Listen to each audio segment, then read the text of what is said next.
बोलो जुबा केसरी। विमल में गुलिस्तां की ये कुछ लजीज फरिश्ते जब साथ घुले तो जी ललचाए और दिल कहे कि स्वाद की इस जुबा में खुद को ऐसा डुबाऊं कि निकल ना पाऊं। विमल की जुबान कुछ है ही ऐसी, मानते हैं ना? विमल, बोलो जुबा केसरी। विमल में गुलिस्तां की ये कुछ लजीज फरिश्ते।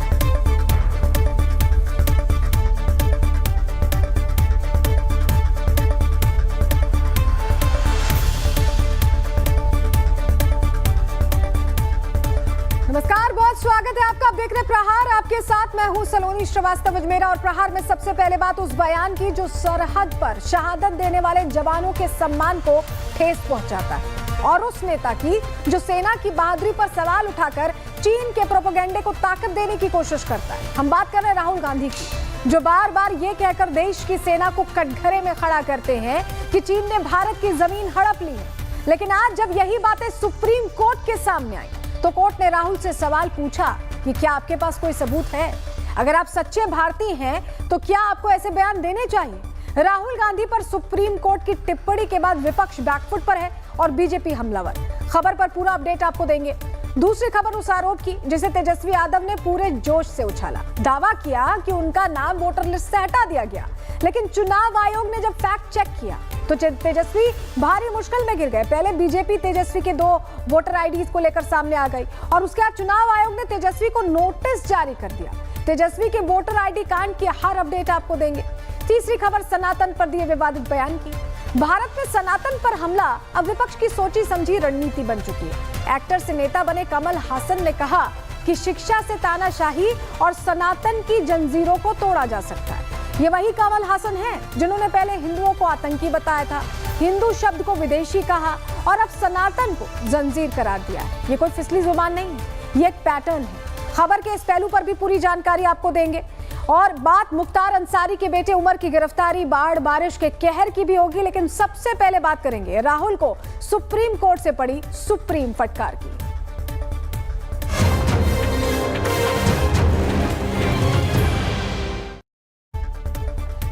सेना और संवैधानिक संस्थाओं पर सवाल उठाना राहुल गांधी की राजनीति का एजेंडा सा बन चुका है। वो बार बार कहते रहते हैं कि चीन ने भारत की जमीन हड़प ली, लेकिन जब यही बातें देश की सबसे बड़ी अदालत तक पहुंची, कोर्ट ने राहुल गांधी को आड़े हाथों ले लिया।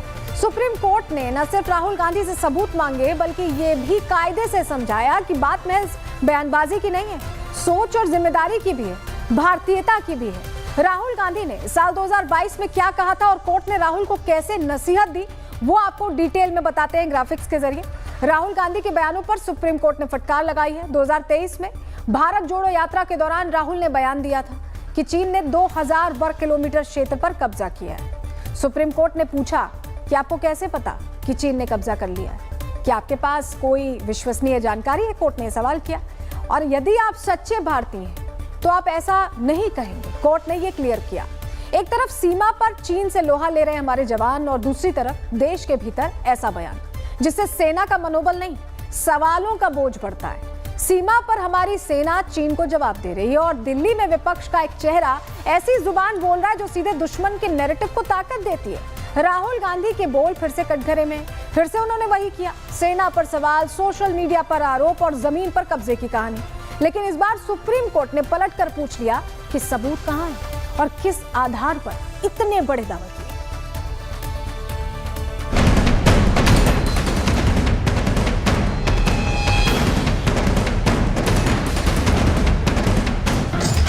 कभी ऑपरेशन सिंदूर पर सवाल तो कभी सेना के शौर्य पर सवाल। लगता है कि जानकारी के बिना ही भारतीय सेना पर टिप्पणी करने की आदत राहुल गांधी को लग चुकी है। लेकिन इस बार ऐसा करना राहुल गांधी को थोड़ा महंगा पड़ गया, क्योंकि चीनी प्रोपेगेंडा की बीन बजाने वाले राहुल गांधी को इस बार सुप्रीम कोर्ट ने जमकर फटकार लगाई है और कांग्रेस के युवराज से पूछ लिया है कि आपको कैसे पता लगा कि चीन ने भारत की जमीन कब्जा की? कैसे पता चला कि 2000 किलोमीटर जमीन चीनियों ने कब्जा कर ली? चीन ने जमीन कब्जा की है, इसका आपके पास क्या कोई सबूत है? आप विपक्ष के नेता हैं, अपनी बातें संसद में न कर सोशल मीडिया पर क्यों करते हैं? यही नहीं, देश की सर्वोच्च अदालत ने कहा कि अगर आप सच्चे भारतीय हैं तो आपको ऐसा नहीं कहना चाहिए। कल 9 सितंबर 2022 को भारत और चीनी सेनाओं के बीच हुई झड़प के बाद से राहुल गांधी लगातार भारतीय सेना पर सवाल उठाते रहे हैं, लगातार चीनी प्रोपेगेंडा को प्रमोट करते रहे हैं और ऐसा करते करते राहुल गांधी ने अपनी भारत जोड़ो यात्रा के दौरान भी कई टिप्पणियां कर दी थी। लोकसभा में भी कह दिया था कि चीन हमारे 4000 वर्ग किलोमीटर इलाके पर कब्जा करके बैठा है। लेकिन मुझे ये देखकर आश्चर्य हुआ कि हमारे विदेश सचिव चीनी राजदूत के साथ केक काट रहे थे। अब सवाल है कि आखिर राहुल गांधी के इन दावों के पीछे आधार क्या है और क्यों राहुल देश से जुड़े ऐसे मुद्दों पर बेबुनियाद बात करते हैं, और यही सवाल अब बीजेपी भी पूछ रही है। आज सुप्रीम कोर्ट में जो टिप्पणी की है, मैं उसको बहुत गंभीरता से लेता हूं। बार बार श्रीमान राहुल गांधी जी ने सार्वजनिक रूप से ये कहा कि चाइना ने देश के अंदर में आकर के ज़मीन कब्जा किया है, जबकि हमारा आर्मी, भारत सरकार, रक्षा मंत्रालय सबने कहा है कि सीमा विवाद है, लेकिन हमारा अंदर में आकर के कोई ज़मीन कब्जा नहीं किया है। विवाद है, सब मानते हैं, 1962 से पहले से विवाद थे और वहाँ कभी पेट्रोलिंग करने में एक दूसरे के प्रति थोड़ा सा संघर्ष होता है। आप लोगों ने वीडियो में भी देखा होगा, चाइनीज़ आर्मी और इंडियन आर्मी के बीच में झड़प भी होता है क्योंकि वो डिमार्केटेड नहीं है। लेकिन 2000 किलोमीटर 2000 वर्ग किलोमीटर कब्जा कर दिया बिना तर्क कहने से। हम लोगों ने तो बार बार राहुल गांधी जी को कहा कि बिना तर्क के देश के खिलाफ बात मत करो। वैसे तो इस बयान को देने के बाद ही राहुल की मुसीबतें बढ़ गई थी, क्योंकि अगस्त 2023 को बीआरओ के पूर्व निदेशक उदय शंकर श्रीवास्तव ने राहुल के खिलाफ याचिका दायर की। 11 फरवरी 2025 को कोर्ट ने राहुल गांधी को समन जारी किया। 17 मई को उन्होंने अगली तारीख पर हाजिर होने के लिए समय मांगा। 4 जून को समन के खिलाफ सुप्रीम कोर्ट में विशेष अनुमति याचिका दायर की। 23 जून को कोर्ट ने राहुल गांधी को हाजिर होने का आदेश दिया। 15 जुलाई को राहुल ने सरेंडर किया और कोर्ट ने उन्हें निजी मुचलके पर जमानत दे दी।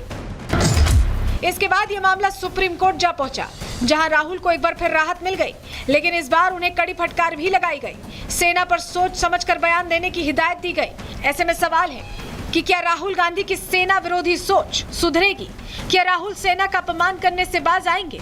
क्या राहुल गांधी सेना के शौर्य पर सवाल उठाना बंद करेंगे? Bureau report, Republic Bharat. भारतीय सेना पर सवाल उठाकर खुद कटघरे में खड़े हो गए हैं राहुल गांधी। बीजेपी ने भी सवाल खड़े कर कहा कि बार बार सेना का मनोबल गिराने वाले बयान देकर आखिर राहुल किसको मजबूत करना चाहते हैं, भारत को या चीन को? सुनिए बीजेपी ने किन तीखे शब्दों से राहुल को घेरा है।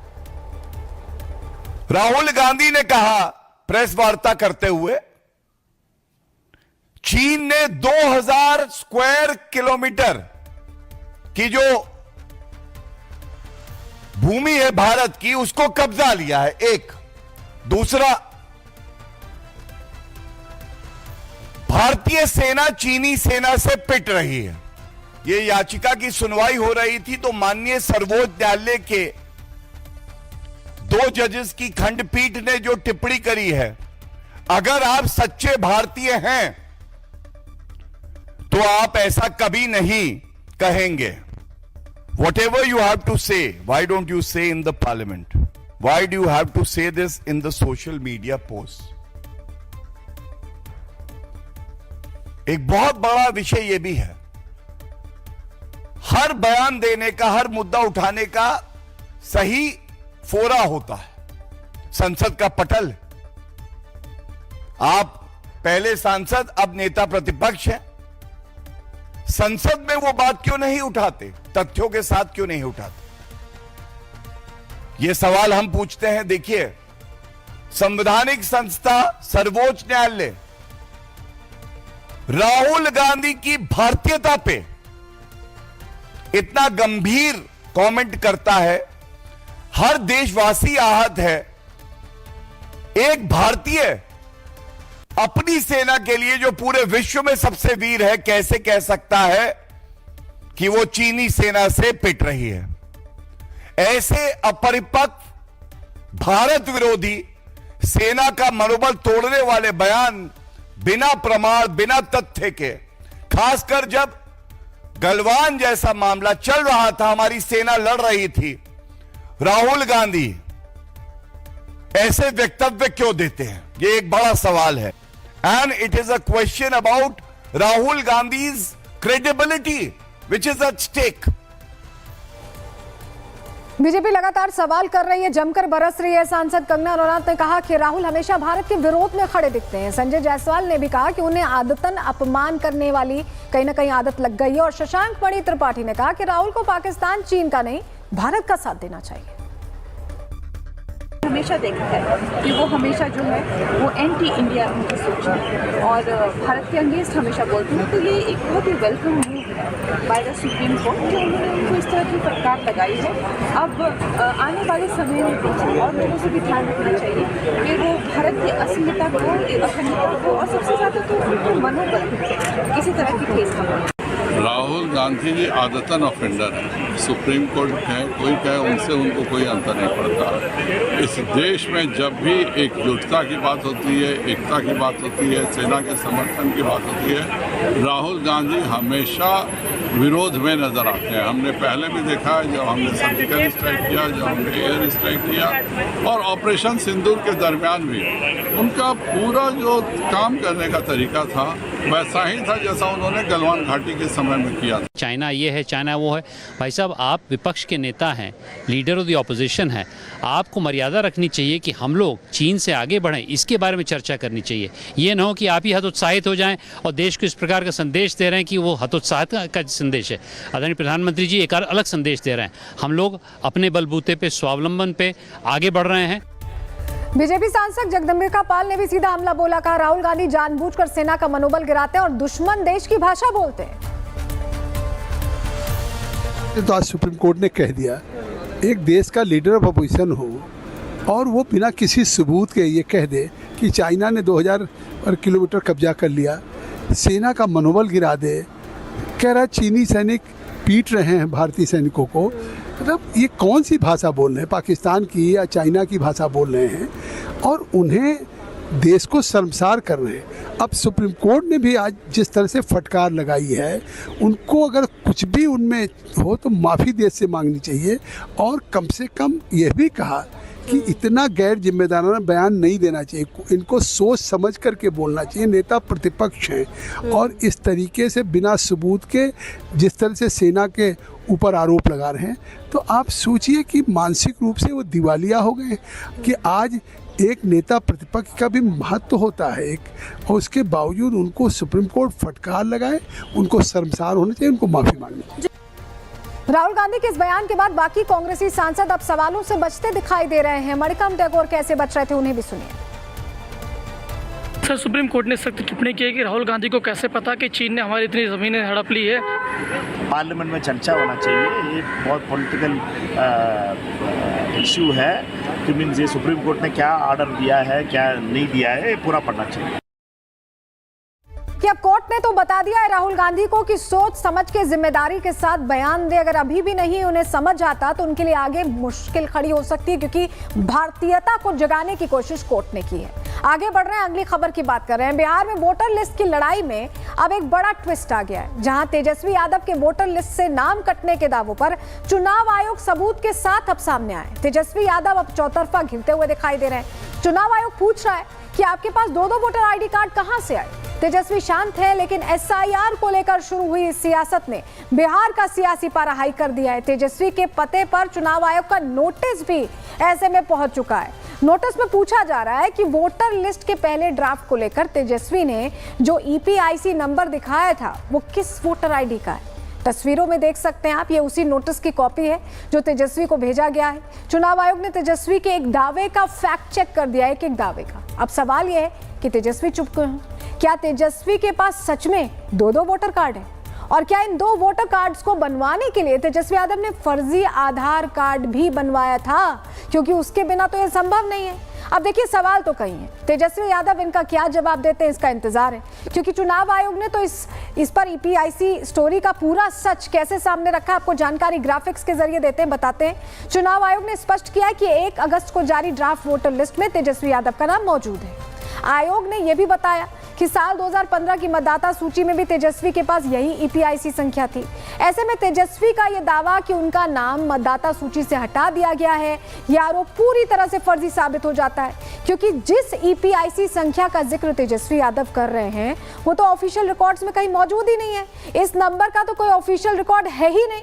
ऐसे में अब ये पूरी तरह से तेजस्वी यादव फंसते दिखाई दे रहे हैं। सवाल ये है कि क्या तेजस्वी ने सियासी माइलेज पाने के लिए बड़ा ब्लंडर कर दिया है, क्योंकि सच तो सबके सामने है। ऐसे में क्या तेजस्वी अब एक बार फिर से प्रेस कॉन्फ्रेंस करके अपनी गलती स्वीकार करेंगे? क्या वो अपना सही ईपीआईसी नंबर सामने रखेंगे लोगों के, क्योंकि उनके फर्जी ईपीआईसी नंबर ने पार्टी की पहले ही बड़ी फजीहत करा दी। चुनाव आयोग तो पूरी तरीके से गोदी आयोग हो गया है। चुनाव आयोग का जो रवैया है ये लोकतंत्र के लिए बहुत ही खतरनाक है। इस व्यवस्था में ये चुनाव कैसे कराएंगे? आपने पहले से तय कर दिया कि फलना पार्टी को ही सरकार में लाना है। ये एप्लीकेशन है, मेरा भी नहीं है। हम चुनाव कैसे लड़ेंगे? देखिए, कुल मिलाकर यह हुआ है कि तेजस्वी का झूठ तो पकड़ा गया, लेकिन बात सिर्फ यहीं तक सीमित नहीं है, क्योंकि अब मामला उल्टा पड़ गया है। बीजेपी और जेडीयू कह रही है कि तेजस्वी के पास दो वोटर कार्ड्स हैं और ये गैर कानूनी है। ऐसे में तेजस्वी के खिलाफ सख्त एक्शन होना चाहिए। राहुल गांधी, तेजस्वी यादव ये केवल भ्रम फैलाते हैं झूठ बोल करके, और ये एसआईआर पर झूठ बोलते बोलते अपने वोटर पर भी झूठ बोलने का काम किया। इलेक्शन कमीशन ने दिखा दिया है कि भाई नाम आप तो का तो एक जगह नहीं दो जगह नाम लेके बैठे हुए हैं। क्या 2 जगह वोटर हो सकता है? जो पदयात्रा करने जा रहे हैं उनको पूछिए। यानी वाया बिहार चुनाव आयोग को बदनाम करने की एक पूरी कोशिश की जा रही है, और अब इसे लीड कौन कर रहा है ये खुलासा आगे करेंगे। लेकिन उससे पहले आप ये समझिए कि चुनाव आयोग किस तरह से विपक्ष के इन फर्जी दावों को एक्सपोज कर रहा है, क्योंकि तेजस्वी के दावों को आधार बनाकर कांग्रेस नेता पी चिदम्बरम भी यही नैरेटिव सेट करने की कोशिश कर रहे थे। एक्स पर पोस्ट करते हुए उन्होंने लिखा कि बिहार में 65 लाख वोटर्स के नाम काटे जा सकते हैं, तो वहीं तमिलनाडु में 6.5 लाख नए वोटर्स जोड़े जा रहे हैं। ये उनका ट्वीट हम आपको दिखा रहे हैं। और चिदम्बरम के इन दावों का भी चुनाव आयोग ने फैक्ट चेक कर दिया। कैसे चेक किया, चलिए डिटेल आपको देते हैं। आयोग ने चिदम्बरम के इस आरोप को भ्रामक और तथ्यहीन बताया है और कहा है कि बिहार में चल रही एसआईआर प्रक्रिया को तमिलनाडु से जोड़ना ठीक नहीं है, क्योंकि तमिलनाडु में अभी तक ये प्रक्रिया शुरू ही नहीं हुई है। वहीं अगर बिहार का कोई व्यक्ति सामान्य रूप से चेन्नई में रह रहा है तो उसका वोटर कार्ड बनाया जा सकता है, लेकिन कुछ लोग जानबूझकर इस प्रक्रिया को रोकने के लिए इस तरह का नैरेटिव सेट करने की कोशिश कर रहे हैं, आयोग को बदनाम करने की कोशिश कर रहे हैं। ये चुनाव आयोग ने क्लियर कर दिया। अब सवाल है कि चुनाव आयोग को बदनाम करने के लिए बिहार से लेकर तमिलनाडु तक इस तरह का नैरेटिव कौन फैला रहा है और इस लॉबी को लीड कौन कर रहा है? तो इसका जवाब है राहुल गांधी। जी हां, राहुल गांधी पहले भी चुनाव आयोग पर धांधली के आरोप लगा चुके हैं, लेकिन सबूत के नाम पर उनके हाथ खाली हैं। अब ऐसे में इस नैरेटिव की अगली स्ट्रैटेजी क्या होगी, इस पर मंथन करने के लिए राहुल गांधी पूरे विपक्ष को अपने घर पर डिनर पर इनवाइट कर रहे हैं।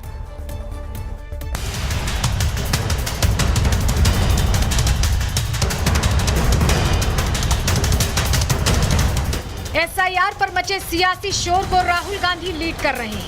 चुनाव आयोग को बदनाम करने का नैरेटिव राहुल लिख रहे हैं। तेजस्वी यादव राहुल गांधी की दी गई स्क्रिप्ट बोल रहे हैं। एसआईआर को लेकर मचे सियासी सरदर्द पर सड़क से लेकर संसद तक हंगामा मचा हुआ। इस हंगामे के पोस्टर बॉय तो तेजस्वी यादव हैं, लेकिन पीछे से इस विवाद की बागडोर राहुल गांधी ने संभाल रखी है। जब चुनावों में राहुल गांधी के सारे मुद्दे फ्लॉप हो गए तो अब अपनी हार के लिए चुनाव आयोग को ही जिम्मेदार मान रहे हैं। वो ये मान बैठे कि सियासी प्रपंच रचने के बावजूद सत्ता की कुर्सी उनसे दूर क्यों खिसकती जा रही है। ऐसे में इस बार चुनाव आयोग को ही कटघरे में खड़ा कर दिया है। पूरे देश में विपक्षी पार्टियों को राहुल की स्क्रिप्ट रटवाई जा रही है। इस स्क्रिप्ट का मकसद सिर्फ एक है, चुनाव आयोग को बदनाम करो। आपको नहीं लगता उठाना चाहिए? बहुत बड़ा मुद्दा है। अगर वोटर लिस्ट में कोई ये सारा हो रहा है तो क्यों ना उठाया हम, और सरकार को चर्चा कर देनी चाहिए। चर्चा करें और आगे बढ़े, क्यों नहीं। एसआईआर की मुद्दे पर जैसे ही चुनाव आयोग ने फैक्ट चेक कर विपक्ष के झूठ को एक्सपोज किया, राहुल गांधी ने विपक्षी नेताओं को डिनर पर बुला लिया। इस डिनर में खाने का मेन्यू नहीं बल्कि मंथन के टॉपिक रखे जाएंगे। SIR पर एक्सपोज होने के बाद क्या करें? चुनाव आयोग को बदनाम करने के लिए अब क्या करें? विपक्ष के लिए अब अगली स्ट्रैटेजी क्या होनी चाहिए? There will be a get together on 7th evening on Delhi. India Alliance leaders will be there. Rahul Gandhi हर बार की तरह इस बार बिना सबूतों के साथ आरोपों की बारिश कर रहे हैं, लेकिन चुनाव आयोग के फैक्ट चेक से उनके सारे अरमान चूर चूर हो चुके हैं। अब देखना ये होगा कि SIR के मुद्दे पर एक्सपोज होने के बाद राहुल गांधी क्या चुप बैठेंगे या फिर इस मंथन के बाद वो नया सियासी शगुफा लेकर लौटेंगे। Bureau report, Republic. चलिए अब आगे बढ़ रहे हैं, अगली खबर का रुख कर रहे हैं। एक तरफ तो चुनाव आयोग को बदनाम करने की कोशिश चल रही, तो वहीं दूसरी तरफ सनातन के खिलाफ भी एक बड़ा एजेंडा चलाया जा रहा है। विपक्ष के नेता लगातार एंटी सनातन बयानबाजियां कर रहे हैं। कल शरद पवार की पार्टी के नेता जितेंद्र आव्हान कह रहे थे कि सनातन देश के लिए खतरा है, तो वहीं आज कमल हासन कह रहे हैं कि सनातन की जंजीरों को तोड़ना होगा। अब ये नेता जिस तरह के बयान दे रहे हैं, ऐसा सिर्फ हिंदुस्तान में ही पॉसिबल है, जहां सनातन को मानने वाले करोड़ों लोगों के बीच आप ऐसी बातें कह पा रहे हैं। कहीं और होते तो जाने हश्र क्या होता। जितेंद्र आव्हान जिनका हम जिक्र कर रहे थे, उनसे हमने समझने की कोशिश की कि ये बयान क्यों आया। सनातन विरोधी बयान को लेकर एनसीपी शरद पवार के नेता जितेंद्र आव्हान ने जब रिपब्लिक से सामना हुआ, उनका हमने सवाल पूछा तो उन्होंने कोई जवाब देने के बजाय माइक ही झटक दिया। देखिए सर, सनातन पे जो आपने बयान दिया, क्या उस पर माफी मांगेंगे? सर माफी मांगेंगे सर? नहीं हम पूछ रहा हूँ।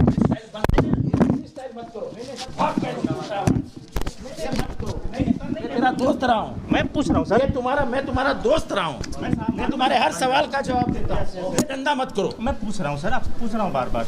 ये धंधा मत करो यार। नहीं मैं तुमको रोका क्या उधर सवाल पूछने से? नहीं। फिर ऐसा मत करो यार। मैं तुमको ना बोला। नहीं बराबर है, हमने पूछा सवाल। तुमको सवाल जवाब देने से इनकार किया क्या? नहीं, हर सवाल का जवाब दिया ना। ये भाग के जितेंद्र रावत भाग गए। अरे नहीं सर, अरे हमको मालूम है ना यार, हमारा बचपना गया है यार। सर सनातन पे जो आपने बयान दिया, क्या उस पर माफी मांगेंगे? सर माफी मांगेंगे सर? नहीं हम पूछ रहा हूँ।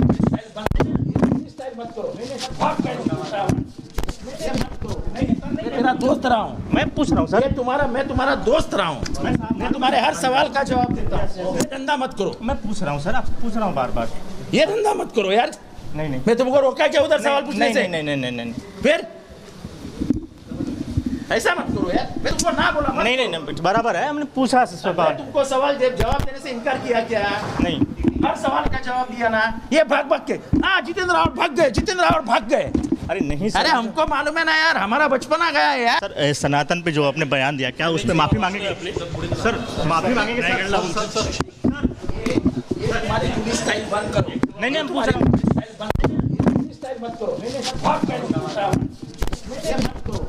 तेरा दोस्त रहा हूँ, मैं पूछ रहा हूँ सर। मैं तुम्हारा दोस्त रहा हूँ, मैं तुम्हारे हर सवाल का जवाब। तो देखिए आप आव्हान से सवाल पूछा गया तो पहले तो वो चलते बने, फिर उनको लगा कि ऐसा ना हो कि ये हम कहें कि वो भाग रहे थे, लेकिन देखिए इधर उधर की बात कर रहे थे, बस वो नहीं बता रहे थे जो सवाल हमारे सहयोगी सत्य प्रकाश ने पूछा था। उन्होंने सीधा पूछा था कि क्या आप जो सनातन विरोधी बयान आपने दिया है उस पर आप माफी मांगेंगे। देखिए कैसे पहले आगे जाते, फिर उनको चिंता हो जाती है कि कहीं मेरी इमेज बहुत खराब ना हो जाए, और उसके बावजूद माइक पर वो हाथ लगाते, माइक नीचे गिर जाता है। सत्यविजय लगातार उनसे सत्य प्रकाश पूछते रहते हैं कि आप बात करिए, लेकिन एक तरह से बचते भी हैं। और नहीं हम पूछ रहा हूँ। तो जितेंद्र आव्हान को आपने देखा कैसे सवालों से बच रहे हैं, जब जवाब नहीं है तो बात इधर उधर की कर रहे हैं और कह रहे हैं कि आप ऐसे मत कहो, ऐसे मत कहो। तो आपको तो जवाब देना पड़ेगा, आपसे सवाल पूछा जाएगा जब आप सनातन विरोधी बोलेंगे। और इसी फेहरिस्त में एक और नाम जुड़ गया, कमल हासन का। एक्टर से नेता बने, इनका बयान सुनिए, इसके बाद आपको विपक्ष की सनातन विरोधी बयानबाजियों पर पूरा अपडेट देते हैं। पहले इनका बयान सुन लीजिए। மாற்றி எழுதக்கூடிய பலத்தை தருவது கல்விதான். அந்த கல்வி இந்த போரில் ஆயுதமின்றி நாட்டையே செதுக்க வல்லது. இது வந்து சர்வாதிகார சங்கிலிகளை சனாதன சங்கிலிகளை எல்லாம் நொறுக்கி தள்ளக்கூடிய ஒரே ஆயுதம் இதுதான். இதை தவிர வேற எதையும் கையில் எடுக்காது. तो कमल हसन कह रहे हैं कि सनातन की जंजीरों को तोड़ना होगा। अब ये भी कोई कंफ्यूजन नहीं, मतलब ऐसा नहीं है कि कमल हसन की जुबान फिसल गई हो या उनका बयान मिसकोट किया जा रहा है, बल्कि सनातन पर हमला करने वालों की एक पूरी टीम है और इस टीम के जो ये तरीके हैं ये बहुत पुराने, चाल बहुत पुरानी। कोशिश तो यहां तक हुई थी कि भगवा को आतंकवाद से जोड़ दिया जाए, लेकिन सवाल यही है कि क्या यही विपक्ष ऐसा किसी दूसरे धर्म को लेकर कह सकता है इतनी आसानी से? मतलब सनातन को लेकर जिस तरह के शब्दों का इस्तेमाल यहां पर किया जा रहा है, ये किसी और धर्म के लिए किया जा सकता है? अब नेताओं के ऐसे सनातन विरोधी बयान को लेकर योग गुरु बाबा रामदेव भी भड़क गए। उनका कहना है कि कुछ लोग हिंदू धर्म पर कलंक लगाने का काम कर रहे हैं। बौद्धिक दिवालियापन के शिकार हिंदू धर्म में पैदा हुए, लेकिन हिंदू धर्म के कलंक के रूप में काम कर रहे हैं कुछ लोग, जिन पूर्वजों के वो वंशज कहलाते हैं, अपने ही वंशधरों को, जिन ऋषिकाओं के हम संतान हैं, उन्हीं को कह रहे हैं हिंदू आतंकवाद, सनातन आतंकवाद। और कहीं वोट मिल रहा है कि भगवा बोलेंगे तो वोट कट जाएगा, तो कहते हैं कि भगवा आतंकवाद नहीं, हिंदू सनातन आतंकवाद कहो। इस तरह से, और जब कोई प्रसंग आता है तो कहते हैं आतंकवाद का कोई धर्म और मजहब नहीं होता। अच्छा, हम इसे सनातन ब्रिगेड क्यों कह रहे हैं आपको ये बताते हैं, क्योंकि ये सिर्फ कमल हासन की बात नहीं है, एक पूरी ब्रिगेड मौजूद है जो सनातन विरोधी है। उदय निधि स्टालिन, सनातन धर्म डेंगू मलेरिया की तरह, ये बयान आपको याद होगा बहुत चर्चित हुआ था, जवाब नहीं दे पाए थे तब। पृथ्वीराज चौहान अभी हाल ही में इन्होंने कहा कि भगवा आतंकवाद की जगह हिंदू आतंकवादी कहें। प्रियांक खड़गे का बयान भी इसमें जोड़ लीजिए। सनातन में कई विकृतियां हैं। अब ये जितनी विकृतियां बता रहे हैं सनातन में, किसी और धर्म में बता सकते हैं? तब तो इन्हें दिक्कत हो जाती है जब 3 तलाक को लेकर कोई फैसला ले लिया जाता है या वक्फ को लेकर कोई फैसला ले लिया जाता है, तब इन्हें विकृतियां नहीं दिखती, आंखें बंद हो जाती हैं, मुंह बंद हो जाता है। इसके लिए इन्हें विकृतियां दिख रही हैं। अब सवाल यही है कि जिस सनातन में करोड़ों लोगों की आस्था हो, जो सनातन सिर्फ धर्म नहीं बल्कि जीवन जीने का एक सार है, उसे बदनाम करने की साजिश आखिर कब तक चलती रहेगी?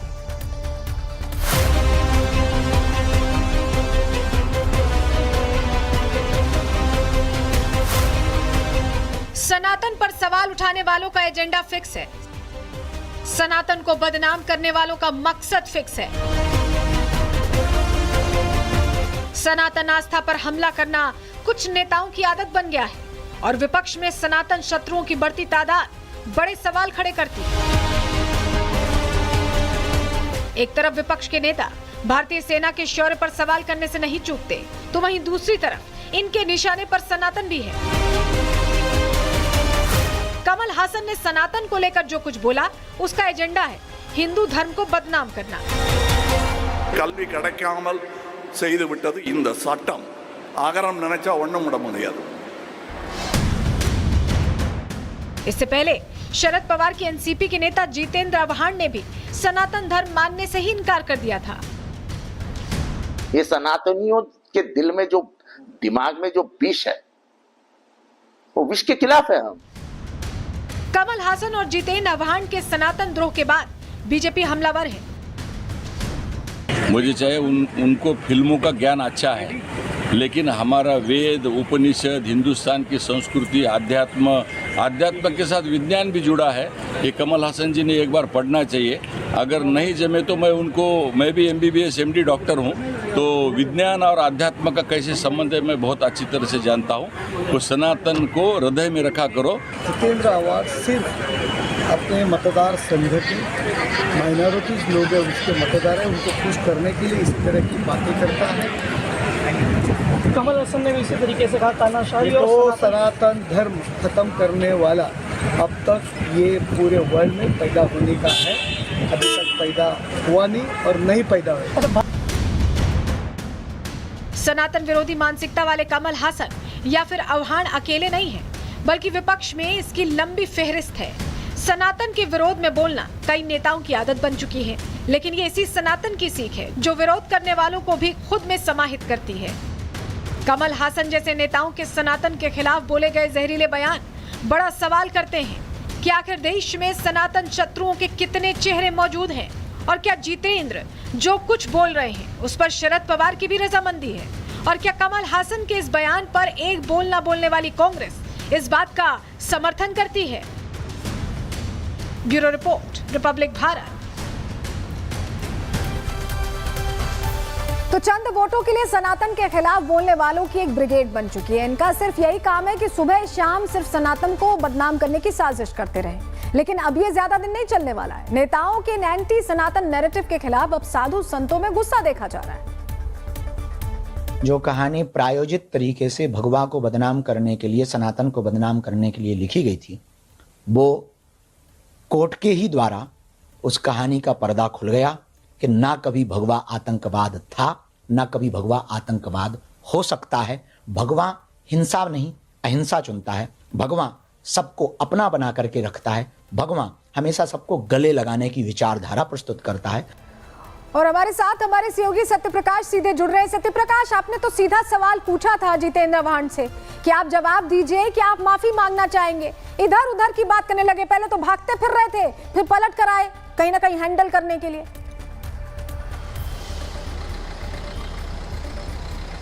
जी हाँ, जितेंद्र आव्हान से हमने यही सवाल पूछा कि जिसने सनातन धर्म पे बयान दिया है, क्योंकि उन्होंने कहा था कि सनातन धर्म कोई है ही नहीं है और देश को बर्बाद किया सनातन। इसी सवाल को हमसे उनसे पूछा क्या आप इस पर माफ़ी मांगेंगे।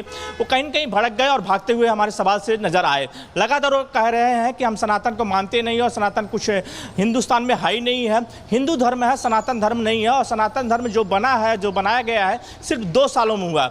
लगातार हमसे सवाल पूछते रहे, लेकिन कहीं के सनातन जो बयान दिया है सनातन पर, उस पर कहीं कहीं बचते नजर आए। और वो माफ़ी मांगने, जब हमने उससे पूछा कि माफ़ी मांगे क्या, क्योंकि जिस तरह से हिंदू धर्म का अपमान किए हैं, इस पर माफ़ी मांगोगे क्या, तो उन्होंने कहीं न कहीं बचते हुए नजर आए और कहीं न कहीं वो झल्लाते हुए नजर आए, काफ़ी गुस्से में नजर आए। जी बिल्कुल सत्यप्रकाश, आप ये बता रहे हैं। और ये गुस्सा इसलिए है क्योंकि उनके पास जवाब नहीं है। जब जवाब होता तो शायद ये गुस्सा, ये बेचैनी, ये भागने की जल्दी, ये सब नहीं होता। लेकिन क्योंकि जवाब नहीं था, इसीलिए इस तरह का हश्र उनका हुआ। बहुत शुक्रिया आपका जुड़ने के लिए और जानकारियां देने के लिए।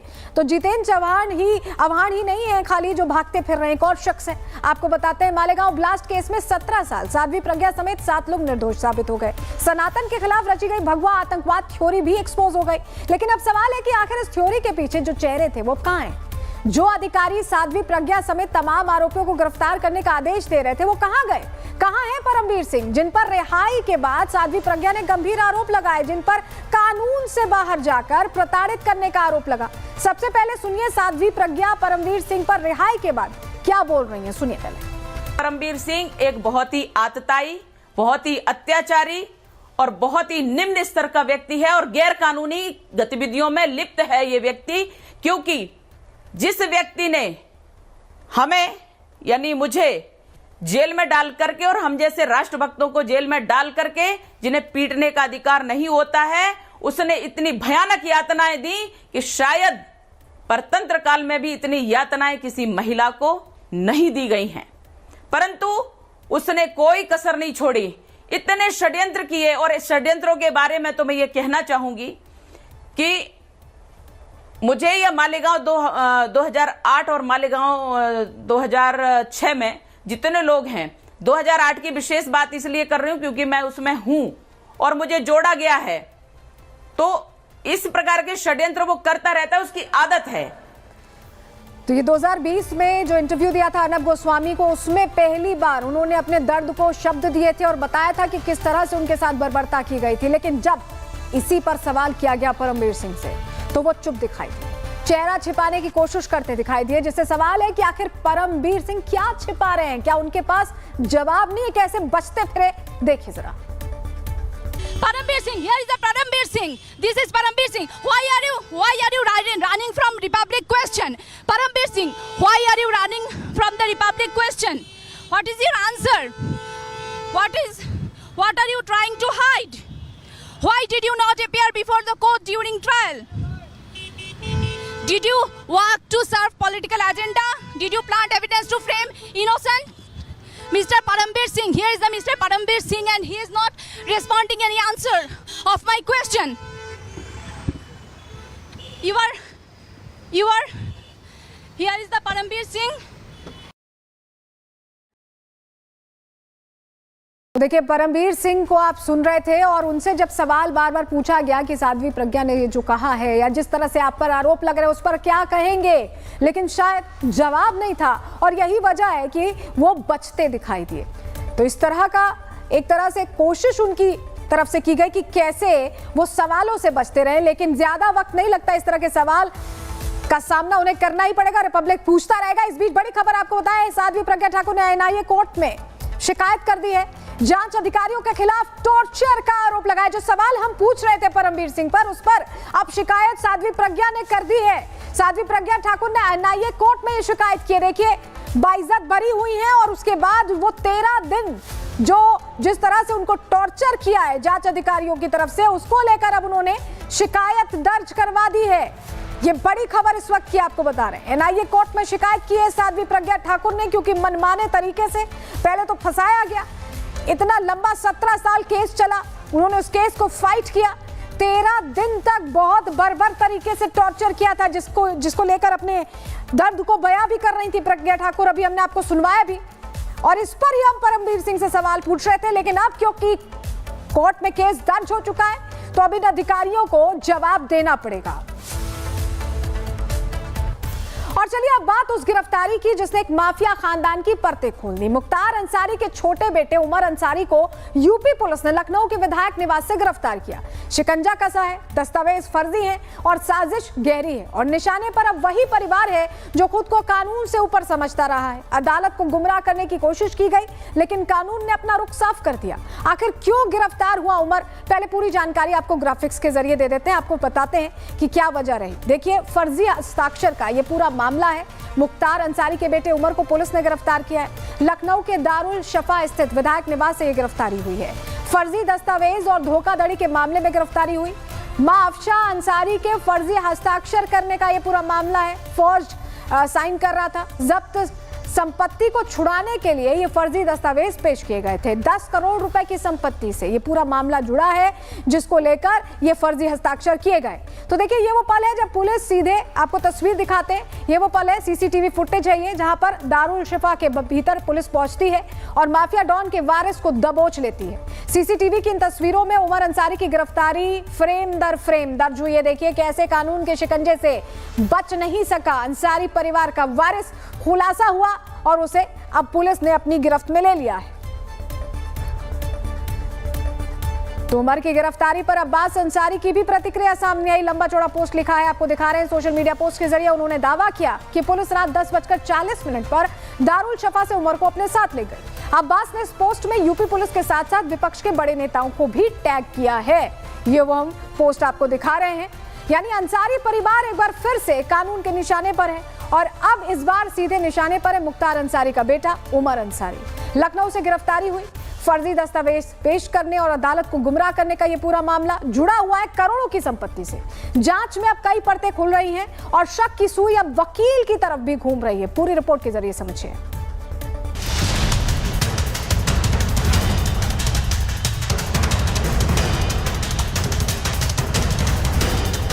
मुख्तार अंसारी के परिवार पर कानून का शिकंजा कसता ही जा रहा है। अब यूपी पुलिस ने मुख्तार के छोटे बेटे उमर अंसारी को लखनऊ से गिरफ्तार किया है। जानकारी के मुताबिक उमर की गिरफ्तारी धोखाधड़ी करने के चलते हुई है। दरअसल उमर पर आरोप है कि उसने जब्त संपत्ति को कुर्की से बचाने के लिए फर्जीवाड़ा किया। शपथ पत्र में अपनी मां अफशा अंसारी के फर्जी दस्तखत किए और फिर अदालत में फर्जी कागजात जमा किए।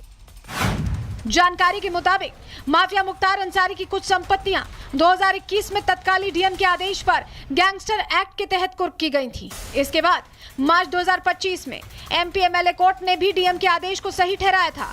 हालांकि इस आदेश के खिलाफ एक अपील की गई थी जिसमें अफशा अंसारी के फर्जी हस्ताक्षर किए गए थे और फिर अदालत में शपथ पत्र दाखिल कर दिया गया था। जबकि अफशा अंसारी 50,000 की फरार इनामी अपराधी हैं, जिनके खिलाफ अदालत ने गिरफ्तारी का वारंट भी जारी किया हुआ है।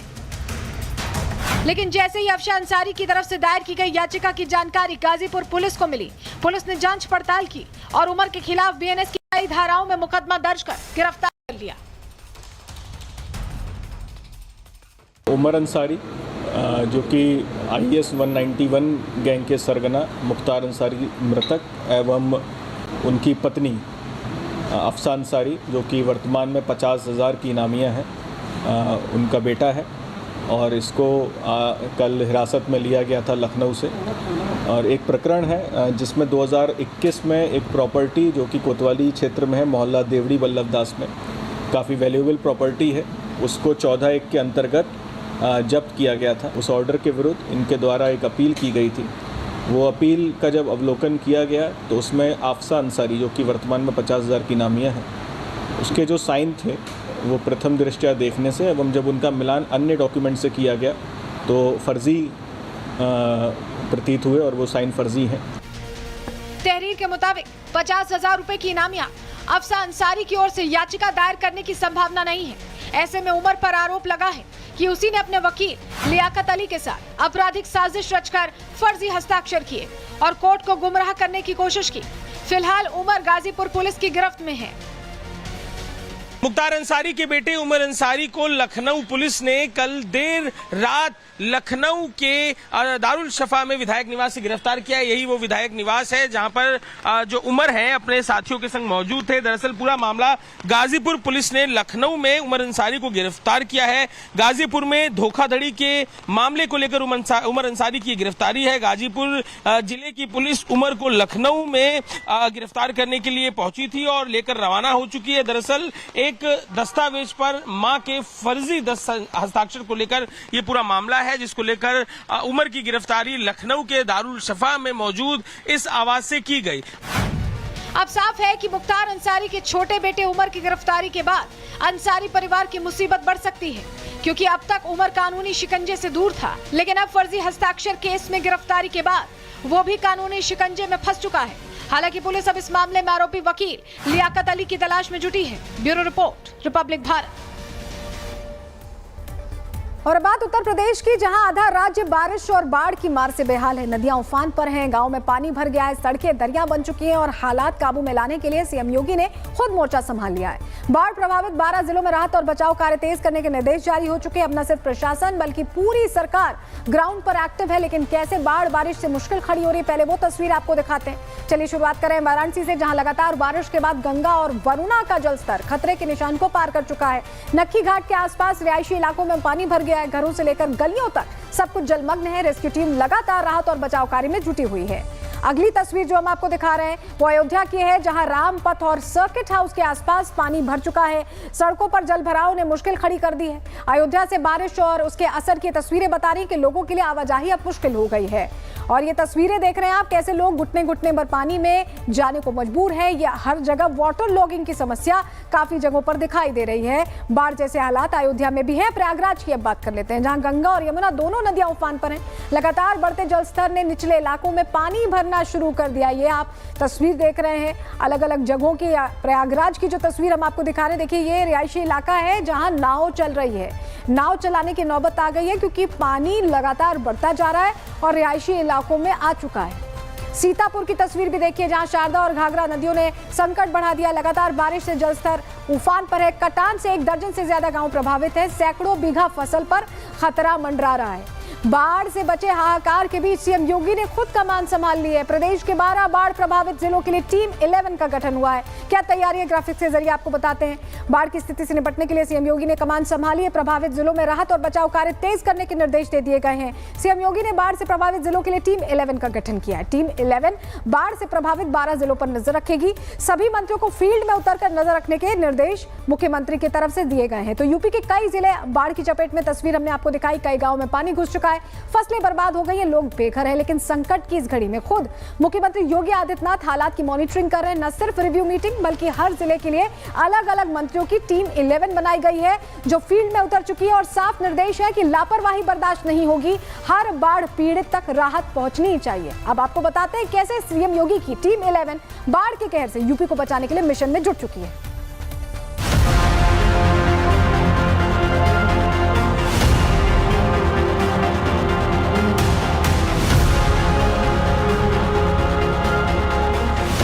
बाढ़ से हाहाकार, एक्शन मोड में योगी सरकार।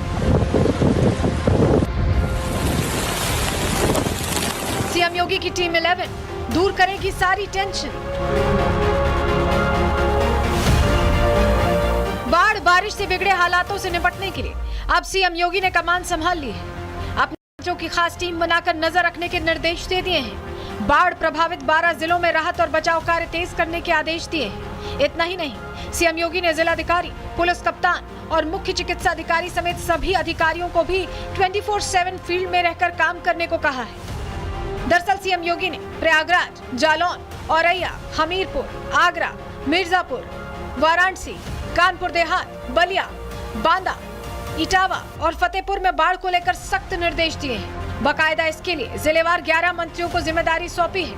नंद गोपाल गुप्ता नंदी को प्रयागराज, बांदा और मिर्जापुर, स्वतंत्र देव सिंह को जालौन और औरैया, संजय गंगवार को जालौन, प्रतिभा शुक्ला को औरैया, रामकेश निषाद को हमीरपुर, जयवीर सिंह को आगरा, सुरेश खन्ना को वाराणसी, संजय निषाद को कानपुर देहात, दयाशंकर मिश्रा दयालु को बलिया, धर्मवीर प्रजापति को इटावा, अजीत पाल को फतेहपुर की जिम्मेदारी सौंपी है। सीएम योगी ने यह भी साफ आदेश दिए हैं कि बाढ़ राहत में किसी तरह की लापरवाही या फिर ढिलाई बर्दाश्त नहीं की जाएगी। यही वजह है कि सभी प्रभारी मंत्रियों को निर्देश दिया है कि वो अपने अपने जिलों का दौरा करें, राहत शिविरों को मुआयना कर बाढ़ पीड़ितों से जमीनी हालात का जायजा लें। सीएम योगी ने आदेश दिया तो मंत्री भी अपने अपने जिलों में पहुंच गए। फतेहपुर के प्रभारी मंत्री अजीत पाल सिंह ने बाढ़ प्रभावित क्षेत्र का दौरा कर राहत सामग्री का वितरण किया। कानपुर में भी प्रभारी मंत्री राकेश सचान ने भोगनीपुर के बाढ़ प्रभावित इलाकों का दौरा कर हालातों का जायजा लिया। आगरा में प्रभारी मंत्री जयवीर सिंह ने बाढ़ प्रभावित गांव का निरीक्षण कर खाद्य सामग्री और राहत किट का वितरण किया। वहीं मिर्जापुर में भी बाढ़ में फंसे बुजुर्ग दंपत्ति को कैबिनेट मंत्री के निर्देश के बाद सुरक्षित निकाला गया और राहत शिविर पहुंचाया गया। दरअसल फ्लड टीम के साथ निरीक्षण के दौरान कैबिनेट मंत्री ने बुजुर्ग दंपत्ति के फंसे होने की सूचना अधिकारियों को दी थी, जिसके बाद आनन फानन में अधिकारियों ने मौके पर पहुंचकर रेस्क्यू किया। साफ है कि सीएम योगी के निर्देशों के बाद टीम 11 बाढ़ पीड़ितों की मदद में तो जुटी ही है, खुद सीएम भी हालातों पर 24 घंटे निगरानी रख रहे हैं। राहत शिविर में खाना, दवाइयां, शौचालय, साफ सफाई और खासकर औरतों और बच्चों की जरूरतों का पूरा इंतजाम करने के निर्देश दिए गए हैं। योगी सरकार की सबसे बड़ी प्राथमिकता है कि बाढ़ से किसी भी जिले में जान माल का नुकसान ना हो और यही वजह है कि योगी की टीम 11 का एक्शन ग्राउंड पर देखने को मिल रहा है। Bureau report, Republic Bharat. और इस बीच उत्तराखंड की भी तस्वीर देख लीजिए, जहां पहाड़ों पर लगातार बारिश हो रही है और नदियों का रौद्र रूप अब डरा रहा है। कोटद्वार के गाड़ी घाट इलाके में नदी उफान पर कैसे ये तस्वीर दिखा रही है। तेज बहाव के बीच हालात बेकाबू दिख रहे हैं। झूला पुल के पास पानी के बहाव की ये तस्वीरें बता रही है कि अब थोड़ा चिंता करने की उत्तराखंड को लेकर भी जरूरत है। इसी के साथ आज के लिए प्रहार में इतना ही। कल फिर हाजिर होंगे डिटेल रिपोर्ट के साथ। तब तक के लिए दीजिए इजाजत। नमस्कार। विमल में गुलिस्तां के ये कुछ लजीज फरिश्ते जब साथ घुलें तो जी ललचाए और दिल कहे कि स्वाद की जुबां में खुद को ऐसे डुबाऊं कि निकल ना पाऊं। विमल की जुबां कुछ है ही ऐसी, मानते हैं? विमल बोलो जुबां की